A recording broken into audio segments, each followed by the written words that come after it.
Hello students, today we are going to solve 17th problem. The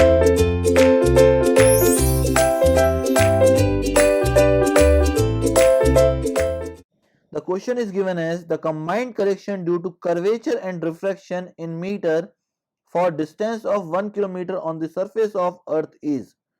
Now we know that the combined correction formula is 0.0673 d square.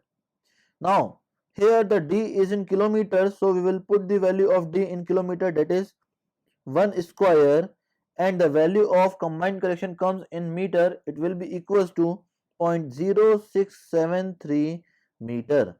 So the value of combined correction will be equals to 0.0673 meter. That will be the complete solution of this question. We had computed the value of combined correction as 0.0673 meter. Thank you very much, students.